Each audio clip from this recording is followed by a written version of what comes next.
How big should pixel art be? Best resolution. That's what we're going to dive into right now. So here I am in Sprite and I have a 48 by 48 canvas. That's just so we have some room to kind of talk about some stuff. Most people, when they're starting out with pixel art, I find generally draw it way too big. For instance, let's say I want to draw something like an iPhone, like a smartphone of some kind. Maybe I'll take a rectangle tool and I'll just kind of draw a phone here in the middle. And it seems reasonable to start about this size. I'll hold down Alt to color pick the background here and just kind of round these corners.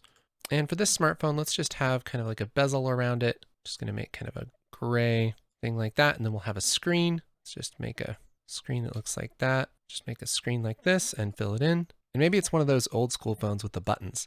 Let's just kind of do this thing, add a little button down here, maybe add a little shine. Let's just hold Shift and make some lines that kind of go like this. So now we have a nice shiny phone. And that was pretty easy. But the truth is that we kind of just randomly drew this whatever size we wanted, which isn't that big of a deal, kind of depending on what you want to do. If you're just making a piece of art for a piece of art, I mean, really, you can draw it any size you want. If you're going to make art for games, you generally want to make them some kind of standard size.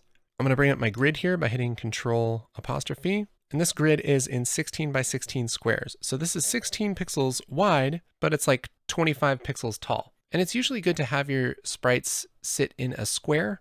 It's just easier to manage them and switch out the art. And I mean, there's just a lot of reasons to do that.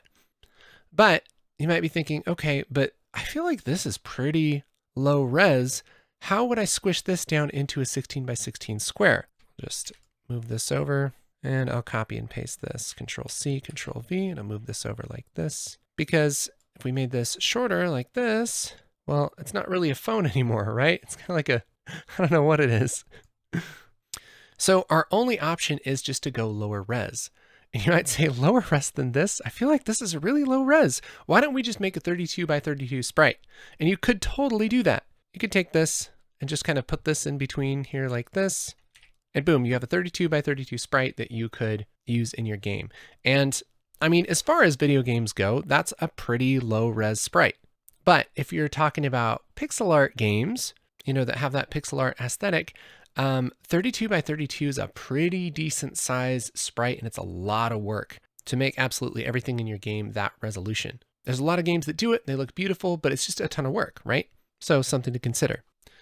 Now, a lot of people decide to do this 32 by 32 sprite thing because they don't feel like they can scale this down. They feel like the only way that we can draw something like a phone, something that's a little bit more detailed, is to have the resolution to do it. But the beauty about pixel art is that it's expressive. What does that mean? Well, I'm just going to make a new layer just to make things a little easier on us. New layer. Should have been doing that at the very beginning, but that's okay. Having pixel art be expressive means that you don't have to put all the details in. It just has to be a recognizable object. So obviously this is a smartphone, but the question is, can we draw a smartphone at a lower resolution and have it still look like a smartphone? Let's try it. Let's start with the black outline and we'll just draw it here in this 16 by 16. And I'm going to use all the resolution I can. And let's do something like this, make this the right aspect ratio. Yeah, let's go with that. Sure. Now I'll erase the corners to round them just like that. Let's see if we can put that bezel in and the screen. And let's do the bottom like this. And then our shininess and our button. And here's where we're starting to run into problems because we have to make a choice. Is our button 1 pixel or is it wider like 2 pixels? Is our button going to be centered in this bottom panel or can it be on the top or bottom? Because if we want this to be centered, we'd have to cut back on this and put it in there like that. And then if we look at our preview down here, the question is, does that look like a cell phone? If it does, great. If it doesn't, we need to do some more work. And here's the cool thing. Even though this phone, we like the proportions of it, we have our button here in the middle, we've already taken some creative liberty and kind of changed this from what a real phone looks like. This middle button isn't square, circular on a real phone, but because we're using pixel art, we're okay with it being a square, which means that we're already being expressive. So that brings us to here. This lower button isn't a horizontal bar like that. It's more of a circle. But the question is, when we look at this zoomed out, does it still feel like a phone? If it does, then we're good. We can even fudge this a little bit and just make this a little bigger like that. We can play with the scale and the sizing of things. We can play with the placement of things, the alignment of things a little bit, and it's totally okay. In fact, let's say we really do want this in the middle, but we don't want it to be horizontal bar like that. We could take this and just push this in one and then do it like that. Make this a little bit taller of a phone. Now, this might look too tall, so we could take this, bring this down like that.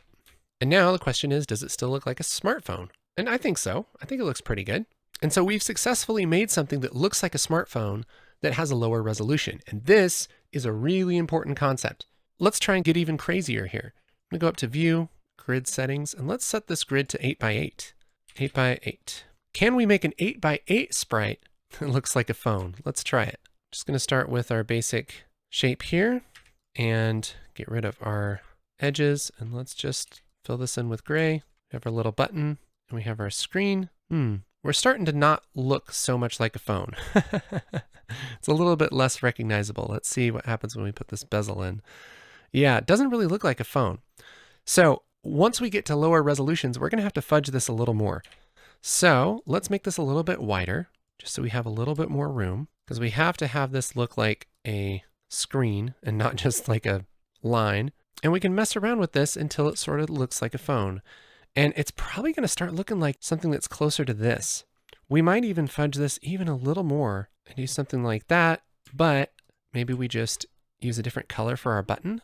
Maybe we do this color, but maybe a little darker. Yeah, something like that. Then we have a shine on our screen. And that's looking like maybe that looks like a phone. And this is kind of where we're starting to actually hit our limit of like, all right, I don't know if this is a cell phone or not. But what's interesting is if we did need to make it this small, oftentimes this is going to be in context. And so if we have this sitting on a character's dresser, let's say, we might from context think that this is a phone.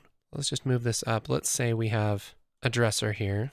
Maybe that's a 16 by 16. Here's their dresser. So here's our little end table dresser thing. If we put this on a dresser like this, maybe add a charge cable, then from context, we might think that, hey, that's probably a smartphone. We could also maybe think iPad or something like that, but we also don't even have to get this detailed. What's crazy is this might read better if we get less detailed. We might be able to do something like, make something like this and put this on the dresser with the charge cable. And depending on the rest of the detail in the scene, we might think, oh, well, that looks like a phone. It's really dependent on that context. Maybe we'll just outline it here like this, maybe make it a little taller. And see, that reads like a phone, which is interesting because this is only 5 pixels wide. And in context with the charge cable here, let's just loop this down a little more. That works pretty well. So my rule of thumb for how big you should draw something, what size should your pixel art be? It's pretty dependent on what kind of project you're working on. Oftentimes, if you're working on games, you'd want to keep it to a 16 by 16 sprite. If you're doing a lower res game, maybe 8 by 8. And once you get into 32 by 32 sprites, you really have to know what you're doing a little more with pixel art, just because it's a lot more work. Every sprite is 4 times more work when you up that resolution.